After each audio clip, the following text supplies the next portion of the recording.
Good afternoon, Steam Machines, and welcome. That's Mr. E, Miss Durham, and Miss Yui joining me for episode 28. How are you doing today? Good, thanks. Fabulous. How are you, Miss Yui? Yes. Are you still in Bedford? Still, yeah. You've of been there for course. quite a long time. My goodness, there must be a lot of schools that we're working with. How's the city? City is nice. Old Saxon town. So Saxon Town. Oh, that's cool. Yes. Have you seen some Yeah, very cool monuments? there's a castle. Nice. Did you manage I'm to not visit, sure. or are you too busy teaching? I'm not sure. There's a building, but there's a place of the castle. So because I didn't go up. Right. So you maybe a can see, building, but you yeah. didn't. Yes. Okay. And how about you, Miss Durham? Is there a nice monument or something to visit in? You're in Haybridge, you said, right? Yeah, Heybridge. So we're a coastal town. Oh, nice. So rivers and boating and things like that. Lots to do. Okie dokie, that sounds good. How's the weather these days? Not too bad. Slightly cloudy now. Right. And can you see the sea from your window? No. No. Well, maybe we should code a little bit of sea. Maybe we can put a floating dinosaur on our next calculator. But without further ado, we want to transform our non-mathematics calculator into an effectively working calculator. So if you remember from last live stream, Miss Yui has made the signs much more visually appealing. So thank you, Miss Yui, for creating those. And then Miss Durham created her favorite shooting mechanism with a dinosaur shooting tacos. So my job today is to talk you through how to create the proper maths inside this. Now, there's a bit of a warning sign, like let's call it a mini trigger warning. This is not something that we have given to the kids, because this is a bit too challenging. So again, this is part of the template that we have given to the kids. In other words, stuff was already there. We just asked them to make a copy and tweak it. You will see and understand in a little bit why that was a bit too difficult, and but I hope you'll be able to follow, and as always, feel free to ask any questions in the comments. Any words or any good luck signs to share, Miss Dara and Miss Yui, before we delve into the deep end? Make sure you use your multiples. Knowledge of multiples. Okay, Loki, we shall try. How about you, Miss Yui? I don't know. You don't know? Okay, well, think Yeah. about it, and then you can Yes. join with your thoughts a little bit later. Yeah. So, guys, even though you don't see them, both the misses are in the backdrop. I'm sorry, I cannot share their webcam feed, but you're still there. Please scream if you're still there. I am. Okie dokie. Me. Okay, fantastic. So, just a quick word about the code. We set up the little tile map here at the top, the dino. We move the dino. We have the 4 signs. We position them with the coordinates, and we position ourselves as well. We gave them some velocity. The positive numbers shoot them towards the right, the negative numbers towards the left, and we asked them to bounce on the wall. The reason for giving them different velocities is so that they go out of sync and their movement is not so predictable, thus increasing the gamification part. Now, the shooting part here was the when we press button A taco shoots straight up from my dino, which is the dinosaur, our main character. And the reason for this Vx being 0 is that Vx determines the left-right velocity. So if you want it to go to the right, you put a positive number, a negative number for the left. And then we had a thorough discussion about the vertical axis of the Y. And a little challenge here is that normally to go straight up on a maths chart, on a regular math chart, you want to put a positive number. But when it comes to game development, it's upside down, because the first pixel, the 00 pixel, sits on the top left of our screen and not on the bottom left of our screen. So my job today is to ask the user to set 2 numbers, because of course we want to create an operation. So first things first, we're going to create 2 variables, one called number 1, and the other one called, guess what, number 2. So we're going to set number 1 and number 2. See that one? Number 1 and number 2. Okay, they are currently set to 0, but I want them to be set to user input. In other words, we are asking the user to put a digit. So how do I do that? I am asking, so I'm just gonna write ask. Okay, and in this case, just in case you're wondering, the difference between a string and a number, string is words, and number is number. So I'm gonna put a number in, make a copy, and here we go. If you launch the game right now, you will see that it's gonna ask you for a number. So let's say number 8, and then number 5. That's it. Now those two numbers are in the memory. You don't see them, but they are there for now. They are there for now. Okay, so Mr. E. yes. Where, if we don't want to search, where can we find the ask numbers? Aha, all right. You can go to game, scroll down a little bit, and you find them down here under the category prompt. We use the word prompt when we are asking something to our user. And in case you don't find them, you have two strategies. Number one, look for a keyword. In this case, that was ask, A-S-K. And then, oh, by the way, we are in time of Euro 2020. So we had a beautiful challenge with the kids to spell everything with countries. So, for example, in this case, we could do A for Albania, S for Spain, and K. I don't think there's any K in Europe. So we're gonna go, let's go east with Korea. And actually, we cannot think of any country starting with O at the moment. So if you know of a country starting with O, please share it, because I don't want to use Google. I'm trying to think about it, but I cannot think of one. So maybe if you know it, drop in a comment. All right, so we have the two numbers. We now want to create an overlap. That means when our projectile, the taco, goes over one of these signs, something should happen. And the overlap is found under overlaps within the sprites category. And this is the one that I like to call the whale mouth shaped block. And this is just because this design reminds me of a whale's mouth. So this is it. It says player overlaps with players, but that's not what we're looking for. It's a projectile, so our beloved taco, overlapping with, and the first sign is gonna be our plus sign. Unfortunately, we're gonna have to make one each. Okay, one each.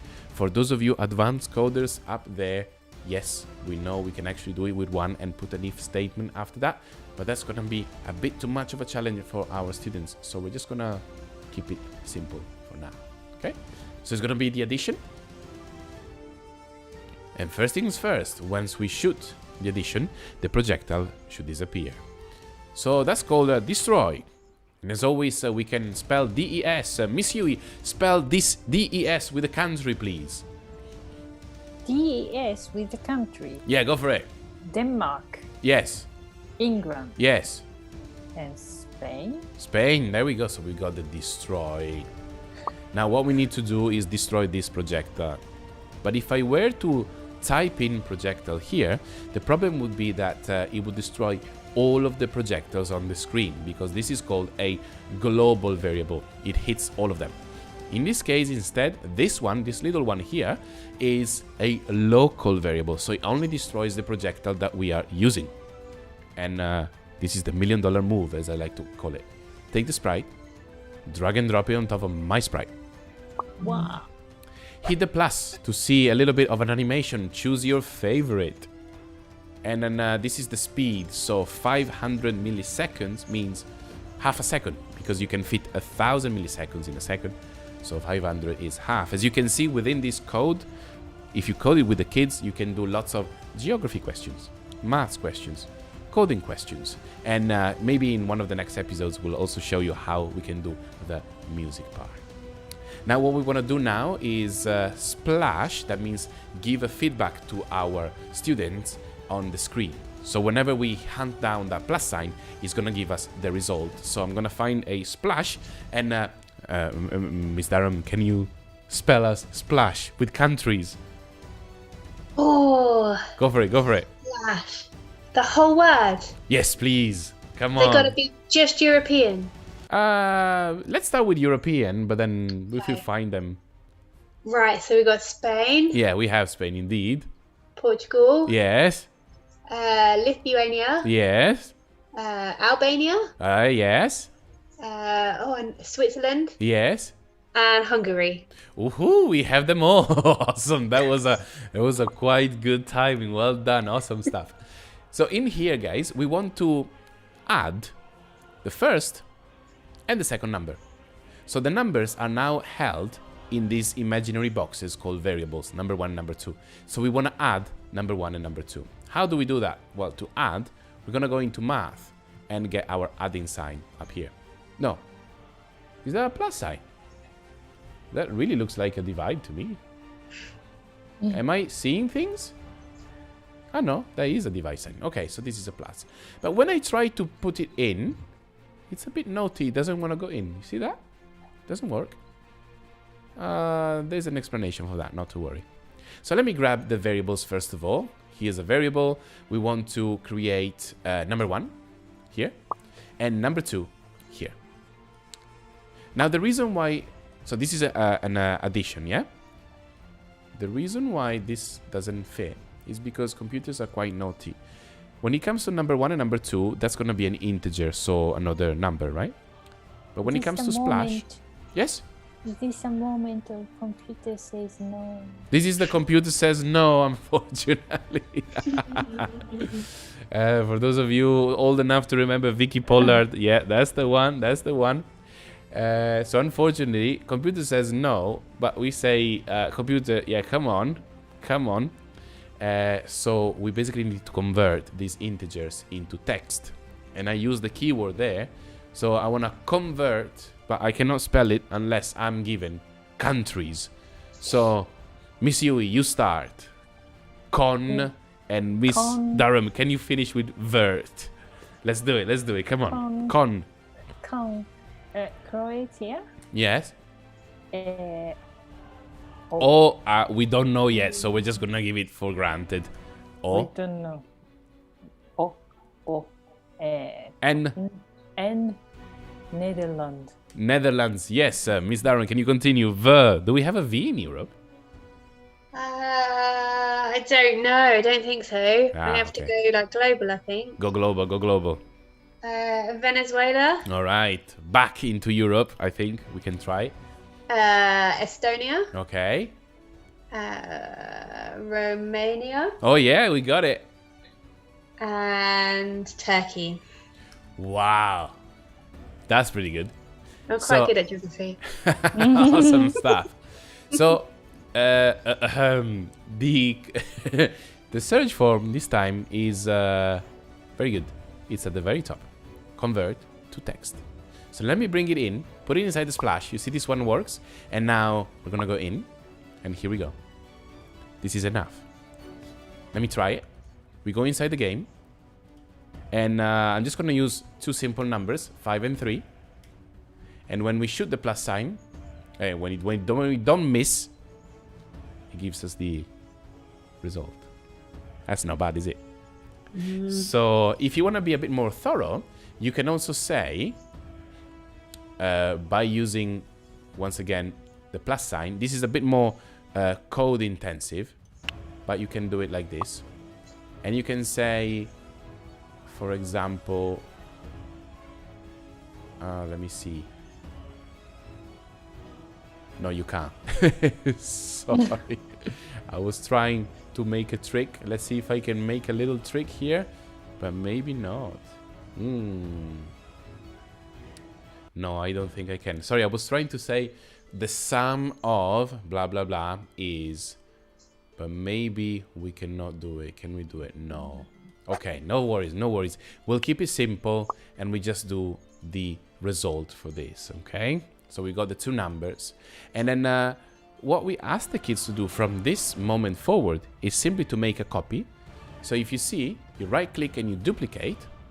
And all you have to do now is go, for example, subtraction. And in this case, you subtract. This is it. Now I can do it once again. And I can do it with multiplication. And now we can multiply. And once again, we make a copy. The last outstanding is the division. And we can divide. That's it. Once you go back into the game, maybe let's be a bit more ambitious with the numbers. Let's say 21. And then, I don't know, 9. All right, so you can multiply. You can divide. You can subtract. And you can add. That's pretty amazing. All right, so guys, I hope you enjoyed this little transformation of our live stream. Of our calculator in the live stream. And before we wrap this up, Mr. Aram and Miss Yu, you're back on the full screen. Have you got any comments or any reaction from the kids or colleagues when they started using this calculator? Any particular reaction that you remember, maybe you want to share? I think we were quite surprised about when we divide numbers, smaller numbers, how small they get and how long they go on for. And that was why my tip was remember your multiples. Oh, yes. Oh, yes. In fact, one of the tricks that we give them if they insert two numbers from the same times table, generally the division is much easier. But sometimes you see that very, very long number and actually is not in its full length. The length would be endless. And these are called the irrational numbers. Like your irrational friends where they don't want to listen to you. It's exactly the same word. And Miss Yui, any particular thing that stuck to mind as we were teaching these? Yes, and they love the 0 point something, long number. They get super excited. That was something I never expected, like Miss Durham say. And what else? Well, they are always like they always like to draw something. So I never thought that. Of course, it's video games. The video is very important. So yes, that's sort of yes. Fabulous. And guys, if you come back on the next episode, we'll also share a little bit of a story of this Greek mathematician who challenged Pythagorean mathematics with an irrational number. Square root of 2 was the reason of his the early demise. Pythagoreans didn't quite like to be proven wrong, and unfortunately, they led him to his untimely death. And as soon as we told this story in the class, let me assure you, we had the attention of everybody. That was really cool. So thank you very much for following us on this live stream. In the next episode, we'll try and create a bomb in which one of the evil signs, to me, is the divide sign, but apparently to the kids, they didn't like the add sign. So it's the add sign that is going to become the bad guy and throw bombs onto us. We're going to create some status bars. We're going to try and avoid these bombs, create a shield to defend ourselves, and eventually, that's not really fair that the calculator gives us the answer. So we're going to transform the process the other way around so that if we want to earn a point, by the way, there's going to be a point system, we're going to have to not only avoid the bombs or maybe destroy them, but also give the correct answer to the calculator. So it's going to be a bit more challenging. So this is where we're at with this live stream. This was episode 28. Thank you again for joining us. And thanks to Miss Yu and Miss Durham for joining in. Have a lovely rest of your day. See you on the next live stream. Thank you so much. This is Mr. E and the Must Music Robots 4 team signing out. All the best, guys. Bye-bye. Bye-bye. Bye.